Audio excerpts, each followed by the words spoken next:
नमस्कार दर्शक बंधु उत्कल 24 न्यूज को स्वागत करुच्ची मु संदीप्ता महंती।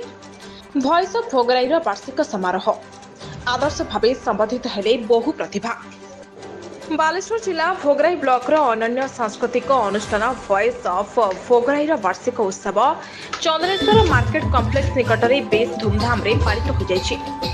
भॉइस ऑफ भोगराईर सभापति सुभाष दास पौरोहित्य एही कार्यक्रम अनुष्ठित होइतिला। मुख्य अतिथि भावी भोगराई शिक्षाधिकारी कमल लोचन विश्वाल, मुख्य वक्ता समाजसेवी आशीष पात्र, सम्मानित अतिथि चंद्रेश्वर उच्च माध्यमिक विद्यालय अध्यक्ष अशोक प्रधान, ताड़सारी सामुद्रिक थाना अधिकारिणी चंपावती सोरेन, इंजीनियर अभिजीत दास, भोलनाथ सरकारी उच्च विद्यालय प्रधान शिक्षक राधाश्याम दास, गोछिदा तेघरी सरपंच राजेश्वरी कामिला प्रमुख उपस्थित रहिथिले।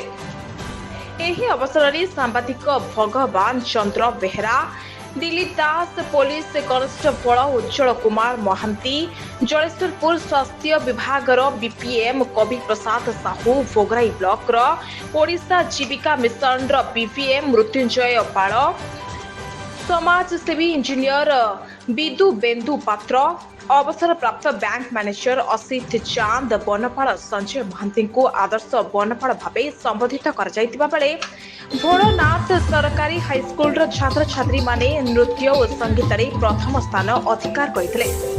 सेमानकु ट्रॉफी देई पुरस्कृत करा जायतिला। परिशेष में विलंबित राति पर्यंत सांस्कृतिक कार्यक्रम परिवेषण होइतिला। भोगराईरू गीताराणी सस्मल रिपोर्ट उत्कल 24 न्यूज।